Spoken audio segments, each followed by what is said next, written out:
Okay. Now, you see this lovely picture right here, right? Looks like a typical little girl. Cute, hair done, nice dress on, ready for a picture day or something like that. But little does she know, years down the line, she's going to be almost for life. By different educative systems, she's going to be almost pushed aside. Comes to kindergarten, teachers say, oh, she's really smart. She's a really smart child. She can do a lot of things. Your child is genius. Carla, turn this way. Try to make her read a book.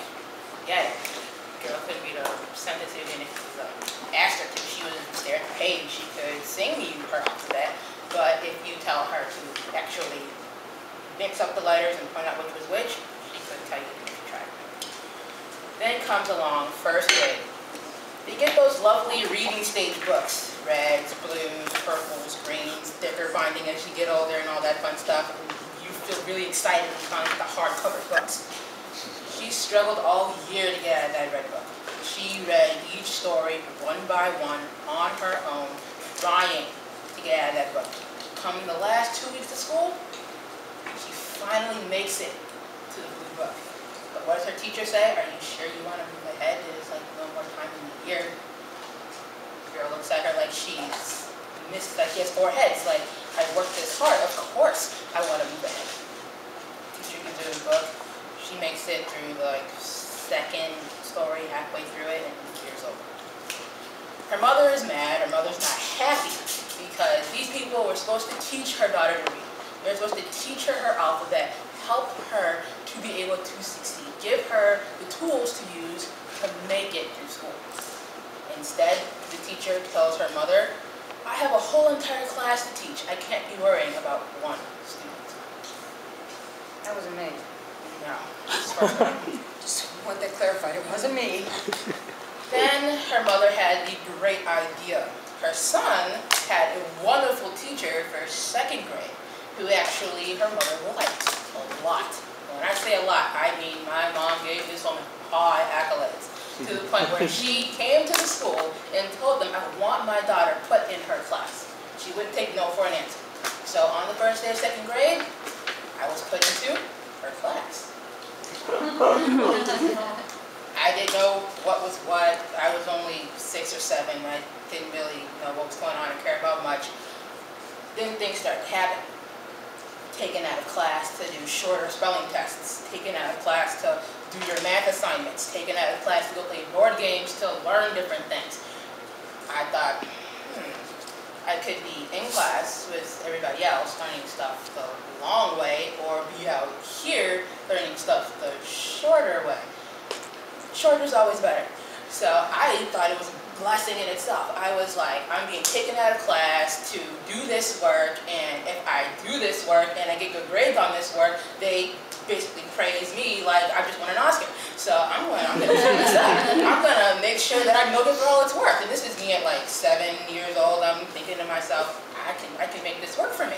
So they would tell me, you ace this test, you get this paper signed by your mother, we'll take you out to lunch. I was like, teacher is paying for my food. Being that I was 7 and chubby, I was like, that is a great deal. That's a great deal. I will gladly ace this for you so that you will spend your money on me. I did that more times than I can count. I worked my tail off to earn those free lunches. I was working my tail off to get those good grades, to see those teachers smile. To the point where when I hit 6th grade, knowing that I was going to go to a new school, leaving these teachers behind, I didn't want to leave. I wanted to stay there. I wanted to make sure that they were around me always. So my grades started to slip. My mother was like, if you don't succeed and excel, these teachers are going to look bad. They are going to, all that hard work they put into you is going to go to waste. All because you want to stay with them. To make them proud of you, you have to show them that what they did was not for nothing. So excel so that they can then look back and say, all our hard work paid off. I heard that, and now it's like someone lit a fire under me. I was like, okay, I'm going to make sure that I do the best that I can to make these students as proud as possible. Because I want to be able to go back to them and let them know this is what I've done since I've left on my own. This is what I've been able to do. I hit middle school, and these lovely things started happening called 3-year evaluations. I wanted to go to them because I wanted to know what are they talking about, what do I really have? Because now I'm like 12 and I'm curious, what is really going on in my own head? Can I stop for a minute? Let me back you up. The reason you were pulled out was because you got labeled. You got a diagnosis, and that was? My diagnosis, as my mom tells me, was organizational dyslexia, meaning that if I wanted to learn something, I had to learn it a specific way the first time. And once I learned it that way, if you tried to teach it to me any other way, I'd get mad at you. I'd look at you like you had 4 heads, and I wouldn't want to change what I learned. So it was a learning disability. Yes. So now, what you're talking about, we haven't talked about, so now educate them on the evals. Okay. So, going ahead to now having these 3-year evaluations is my mother and I go into a conference room in the middle of the middle school, and we're sitting there with the nurse of the school, the counselors of the school, the case managers that were given to me, everybody that was on my so-called caseload team. All these different women and men that I had already existed that deal with me, get all my records and all my paperwork, and decide where should I end up in the educational system. So I would sit there, being who I am, not knowing who they are, basically saying no more than 2 words, because I don't know them, they don't know me, I'm just here to listen. They would ask me questions, I would give them very short answers, which would make my mother very angry, because she's like, you're very long-winded in the car with me, but then you're sitting here and I can barely get 2 educated sentences out of you. That didn't please her. But I would sit through each one of those evaluations every time it came up. Every time a case manager meeting happened, I wanted to be there. Every time an IEP meeting came up, I wanted to be there. Because I wanted to know what is going on. What are they doing to me? Why am I in these classes with these kids who, in my eyes, I was a little bit smarter than, but not by much. So then the years went on. More evaluations happened, more things happened. I started meeting more friends that had more disabilities than I did, but we also got along because we were like part of a group. We always had that one class together every day. English, special ed English. Fun for someone who can, penmanship looks like she's still 3 and reading is like she's still 7. Grammar is non-existent. English was a blast. I basically wrote the same short story 12 times with different characters in it just to get out of that class with an A. Then high school happened. You have study skills, you have your caseload now, that you actually have a lady that you go and see every day that lets you know that you're on my caseload. You're one of the students who I have to oversee to make sure that you're getting everything that you can out of your education. So, my first case manager, Mrs. Smith, she was a nice woman. Very kind, very sweet. I liked her. I was able to talk to her. I was able to earn like reward dollars out of her to go inside of her like cabinet drawers and buy treats and snacks and things. So she was a nice woman. Following year she quit. Didn't tell me where she was going. So I was devastated. I was like, now I gotta meet somebody new. Walking through the halls, I look in her classroom, I see a new woman, and I'm like, okay. I'm going to go out of my comfort zone. I'm going to come and I'm going to talk to you. Because if you're my new case manager, I want to know it. I want to know who you are. So I did something completely out of the norm. Normally, I like people to come to me, enter my bubble, and get to know me instead of me venturing out to them. I'm very closed in myself most of the time, which is not good. So I went into her classroom. Before the class started, I was on my way to my next period, and I talked to her. I was like, where'd the other teacher go that used to be in this room? What happened to her? She's like, she left. I was like, great. Thank you for the notice. Then I started talking to her, got to know her, realized that she was very down to earth, very cool, easy to talk to, so she became my scapegoat for people. When I was going to be late to class, her room's where I went. Late slip, please. When I didn't feel like sitting through class, her room's where I went. Talked to her for like 5 minutes, went back to class, just to clear my head and get my head straight. When I didn't want to sit in the lunchroom and eat my lunch, her office is where I went. I would sit with her, I would talk to her.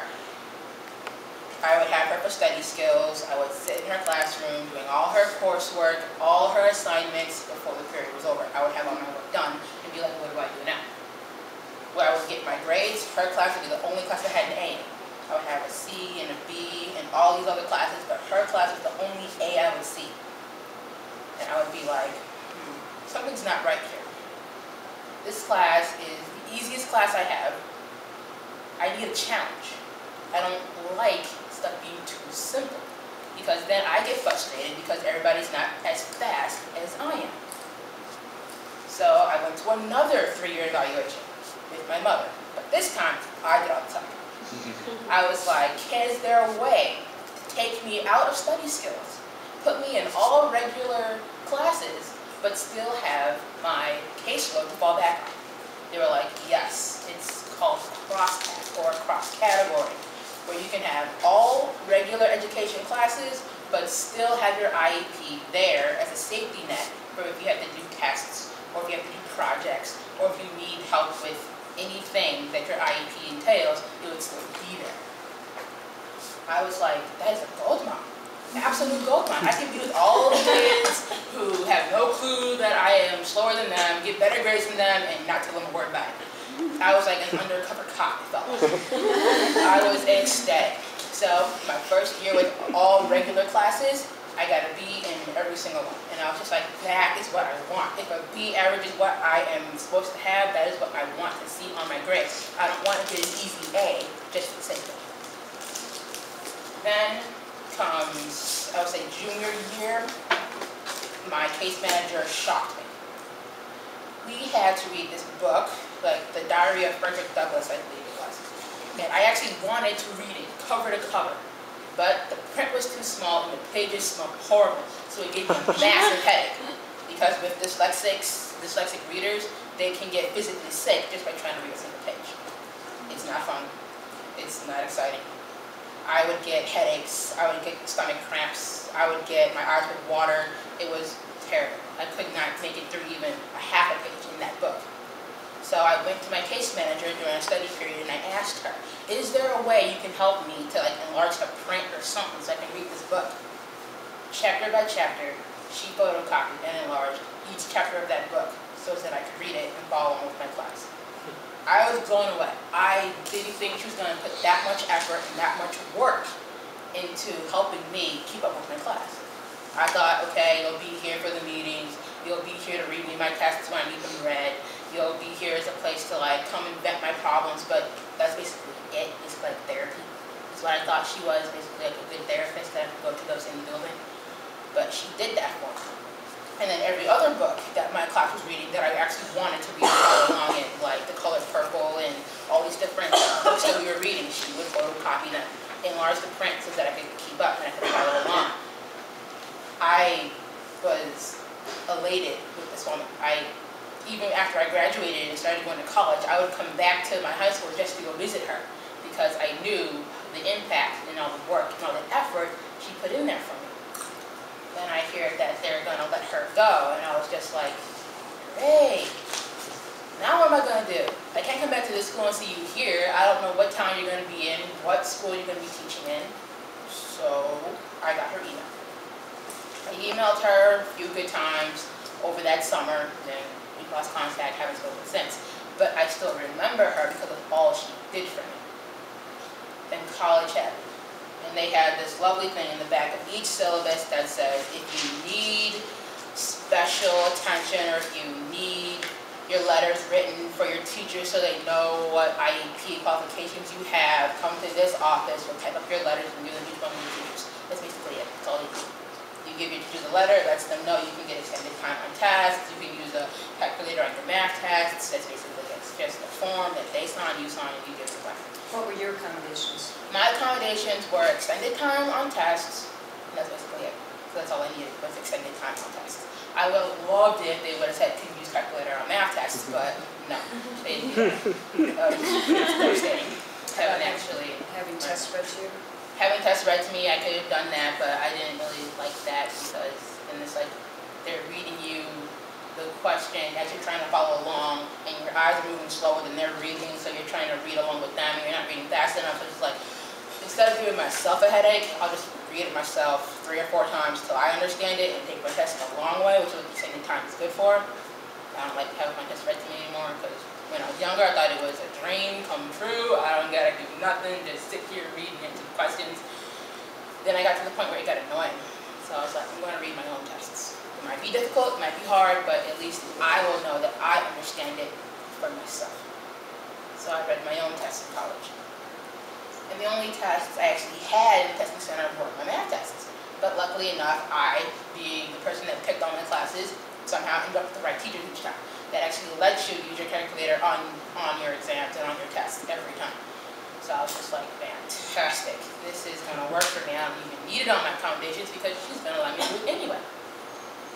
So I kept trying my best to get that same math teacher. I had her twice, purposely, because of that reason.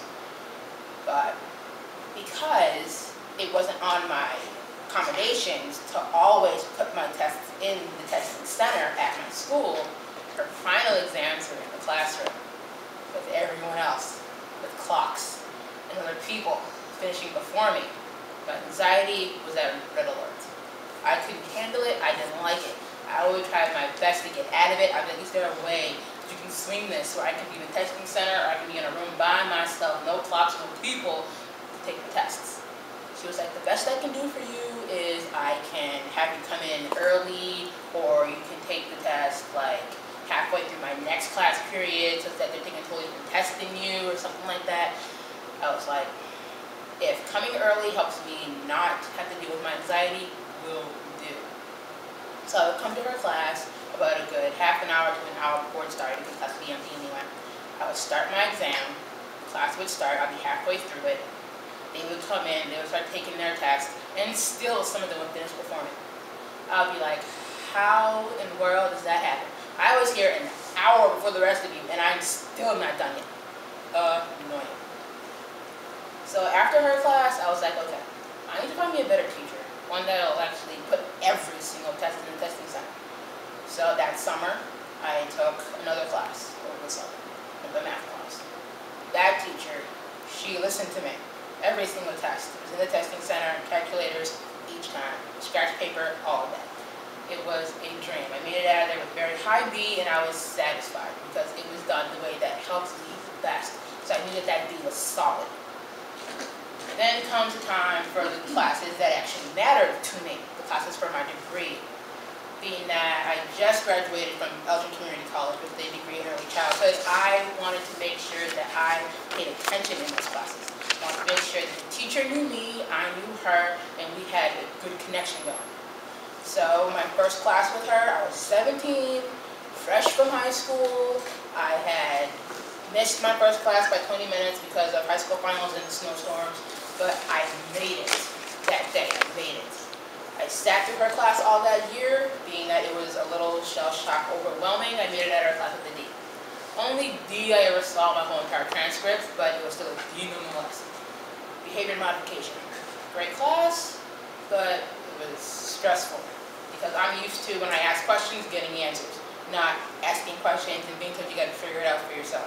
You're in college now. It was shell shock at first. Then as me and this teacher, her name's Dawn Munson, actually got more and more acquainted. I had more classes with her. Her classroom became basically my homeroom because every education class I had was either in her classroom or just 2 classrooms down the hall. So I lived in one classroom at that school, basically for 3 years straight. So we and her got very close, where I knew that she could see the look on my face when I was about to panic, when I was about to like freak out because of the extraneousness of the project. She would talk to me, she would calm me down, she would reassure me that this is the outline for it, do exactly what this says here, and you will make it out of my class alive. I was like, okay, I can see that. Then I took another class with a different teacher, because I thought I was going to have every single class, my education class, all of them with her. Then she decides to go on sabbatical to do her doctorate, and I was just like, thank you very much for keeping me high and dry. But luckily I had her Facebook, so I was able to tell her everything she was doing to me that was getting on my last nerve. So she would then still reassure me, let me know that it's alright, it's okay. You'll make it out alive. Just do what, basically they're following my lesson plan anyway, so just do what my lesson plans say and you will live. I was like, okay. Then came basically Carla Chapman 101. Students with disabilities. EDN 204 at Elgin Community College. I sat through that class. At first I was like, okay, students with disabilities, I'm probably going to do well in this class since I have 4 of them. Dyslexia, dysgraphia, dyscalculia, and developmental delay. So I was like, I'm going to do well in this class. I'm going to be able to sit here. It's probably going to be an easy A, no problem. I get there. I'm sitting through the class. I'm basically raising my hand with examples for everything, like first-hand experiences for everything. Basically, I pretty much taught this class to these people because they had no idea what was going on. They had no idea what an IEP was. They had no idea what accommodations were. They had no idea the importance of making a connection with a child. Because just like this picture shows, you look at her, she looks like she has no problems. She looks like she's perfectly healthy, fine, everything's okay with her. But in her head, things are going on. Words aren't connecting. She's looking at words and they're bouncing around on the pages. She's trying to remember comma splices and fragments, but they don't stick. She's trying to recite number sequences, but they just keep coming out wrong. And she's about maybe a year or two younger than her actual age. That's where developmental delay comes in. So no one can see that just by looking at the kid. They actually have to get to know the kid, make that connection, gain that child's trust, so that they want to talk to you. They want to come to you and tell you what's going on, tell you their frustrations, and expect you to help them figure it out. Because most kids that have learning disabilities, they don't want to talk about it. They want to sweep it under the rug like it's not there and not give it any attention because they're embarrassed by it, they're ashamed of it, and they think that if anybody knows about it, they'll be treated different. They'll be picked on, they'll be made fun of because they're not like everybody else. So, that's how I felt at first. Thinking that I'm different. I'm not going to be able to do this because I'm different. But my mother would tell me, you're my child, you're no different than any other child I know. You can do whatever you set your mind to, so get in there and get that best grade that you can get. And if I brought home a C+, she said, did you put all your effort and all your work into that assignment? If I told her yes, she was like, then that's an A to me. Because it's the amount of work and effort you put into an assignment that shows how good you are, not that lovely grade that's put on. Because if you can write out that assignment, explain that assignment, you know everything about that assignment, but it's still not good enough to the teacher's standards, at least you understand it for yourself. To where if someone asks you about it, you can put it into your own words to make it make sense to you. Which is what I would do a lot, which is why I was stuck in a B average. Because I would explain it long-winded, because I'm very long-winded, and I would explain it, over-explain it to the point where they would forget half the stuff I said already, because it's about a half an hour into the subject, and they would give me like a B or a C, because everything is there, they just can't find it. So, as more classes went on, EDN 204 kept continuing, her assignments kept getting more and more strenuous, like 5 to 7 page research papers, single-spaced.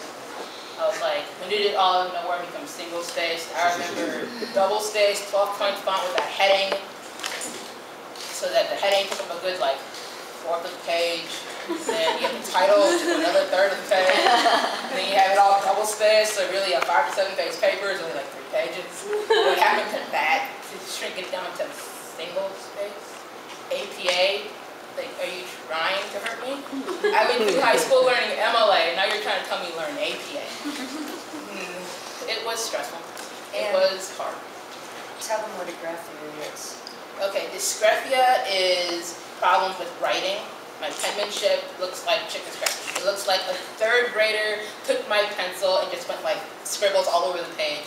My mom was telling me for years that you're always going to need a keyboard in front of you because your penmanship is never going to improve past where it's at. And it also means that no matter how many times I learn punctuation and grammar and sentence structure, it's never going to stick. I'm going to be trying to write a paper and edit that paper, looking at that paper, reading it in my head the way that I think it should be read, but still not knowing where to put the commas, where to put the semicolons, where to put the parentheses and the quotations. It just doesn't stick. This doesn't stay. And then, this might shock some of you. Like, being that I am dyscalculic, which means I have trouble with numbers. It's like dyslexia, but with numbers. But if you give me a number sequence, like let's say a price, like a receipt, I might look at that receipt, see the numbers, but then recite them to you. It's like, let's say $3.45. I might say $5.34, and keep screwing the price up until I actually calm down, stare at the page, and look at it. That is what my dysgraphia basically is. But here's the odd thing. Math is my favorite subject. I love math. I love formulas, I love algebra, I love equations and all that. It's just number sequences get on my nerves. Don't tell me to remember a set of numbers because I won't do it. My head will look at that number for hours and still one day say it wrong. And then of course, dyslexia, it's reading, you can read things, words don't like to stay still, they like to move and fade and blur out, and sometimes you're looking at panic and you're saying picnic, and it's like, okay, why did Johnny just picnic? It's like, no, he just panicked. Okay, fix that, reread it for the third time. Okay, now we get it, move on to the next sentence. So yeah, it gets very annoying sometimes, being that basically what I say is, can't read, I can't write, and I can't remember numbers. Basically how I put it to people that don't really get it. And then developmental delay. I stand before you, a 20-year-old, but in my head, I'm still around like 18, 19-ish up here, where my educational line is. My maturity line is still around 18, 19, which is why I'm friends with her. I'm 20. Like, as of January. Yeah. So that really bugs me too, because it's like, I was always wondering, why are most of my friends always younger than me? I get along with people way younger than me, or a good few years older than me. It's like I don't really get along with people my own age. But for some reason, when I was younger, kids my own age would get on my last nerve. I'd be like, you are talking down to me for one, you're looking at me cockeyed for two, and you're asking me some of the dumbest questions I've ever heard for three. So I don't want to talk to you. But people younger than me would look up to me, so I felt important.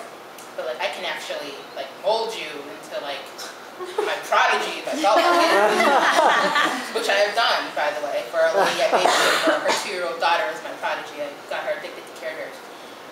But that's a totally different story. So I love being friends with people younger than me because it's like I knew a little bit more than them. I was able to instill things in them, teach them things. It made me feel important. People older than me, I could learn from them. They had the maturity I wish I had. So I would keep contact with them, I would talk to them, I would try my best to take as much information from them as I could that I could then take to my younger friends and give it away. So kids my own age didn't really work because I couldn't gain nothing from you and I couldn't give nothing to you because we're in the same boat here. It didn't work. So that's why I didn't have any friends as a kid, because kids in my own age group, they weren't that supportive, they weren't there. And when I did make friends within my own age group, and I would tell them that I have some disabilities, they wouldn't believe me. They'd be like, "Are you serious? I don't believe you at all. You tutor me in math. You help me put together my brainstorms for my English papers, but you have these learning disabilities. How does that work? How did you hide them from me all these years?" I would be like, "Very easy. I just don't talk about it. I do the work, I get my grade, and I move on. I don't talk about them. They're not that big of a deal in my mind anymore because I've had them all my life. It's like you're either going to see them or you're not. And if you don't see them, great. If you see them, I'll explain them to you."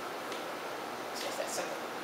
So when I finally made it out of college, within those 3 years that I was there for a 2-year degree, I basically broke it up. A year for general eds, 2 years for a degree, to make me sound like I was right on schedule. I graduated. I was excited. I was like, I'm going to graduate, I'm going to wear my cap and gown, I'm going to get that degree, that certificate, and I'm going to go on to do great things. So I told my teachers, the ones that I wanted to show up, to come. And